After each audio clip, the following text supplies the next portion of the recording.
Hello, I'm Marcus. I'm a painter and sculptor working in a variety of different media. Today we'll be taking a look at how Schneider acrylic markers work and some of the techniques you can use when creating your artworks. Acrylic markers get their name from acrylate in the ink recipe. It's the binder that is responsible for the adhesion of color pigments to different surfaces, such as wood, metal, plastic, textile, etc. While most permanent paint markers are alcohol-based, acrylic markers are water-based. Although this makes the drying time for acrylic markers longer, there are a couple of advantages. The ink can be blended and mixed while it's wet, it doesn't smell while painting, and it's also possible to work on absorbent surfaces without the pigments being sucked in. Schneider markers are made in Germany and are subject to strict and constant quality controls. They only use premium pigments which guarantee high opacity, therefore it's really easy and fun to work with them. The markers come in a huge variety of colours, ranging from the basics like red, blue, green and yellow, to special ones like apricot, burgundy, gold and silver. Painted markers are available in 3 different thicknesses. The smallest tips are the 2mm ones. These are perfect for putting in smaller details once you have the outline of your design.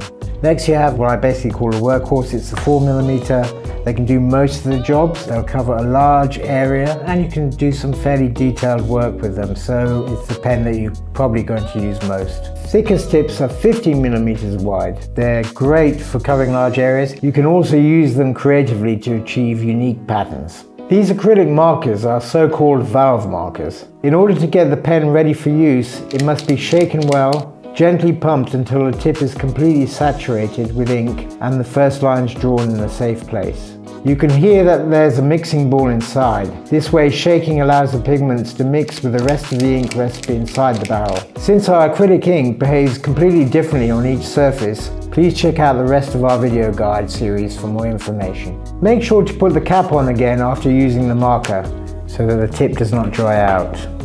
If this happens anyway, place the tip in clear water until the ink is dissolved and then rinse the ink out of the tip.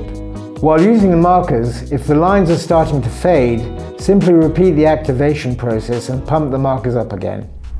Acrylic markers are easy to use, but hard to master. If you start experimenting with Schneider acrylic markers, you can discover a wide variety of advanced techniques. Since most techniques rely on the acrylic ink being wet or dry, make sure to check out the drying time for the surface on which you are planning to work. If you are working on a darker surface or just want your colours to be more vivid and dominant, layering colours can be a good idea. After putting on the first layer, wait until it dries, then put on the second layer. As an example, I'm going to put a white undercoat on this coated paper surface.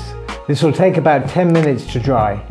There you go, it looks crisp and vibrant. Blending is the same process as layering, without waiting for the first layer to dry. The acrylic inks can be mixed and blended while they are still wet. I'd like to make a gradation of colour from white to red on this plastic bottle.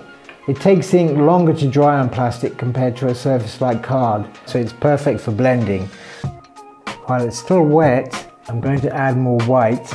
So you can see the 2 colours now mixing and creating a pink in the middle there. A very nice gradation of colour from white to red.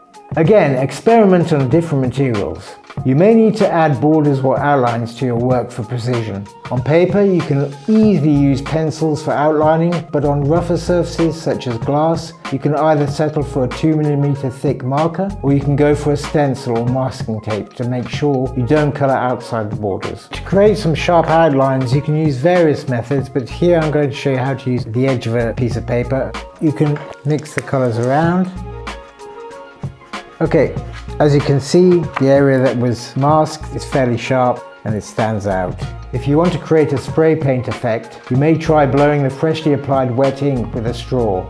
Another pro technique is to use a water-soaked brush on the ink before it dries to create a watercolor style artwork. So you're turning the color from high opacity to a very transparent color here, like watercolor. If you want to know more about how acrylic markers work on certain materials, head over to our website for even more information. If you like our video, make sure to hit the like button and follow us on YouTube and on our social media channels. And for now, my advice is simple: never stop experimenting.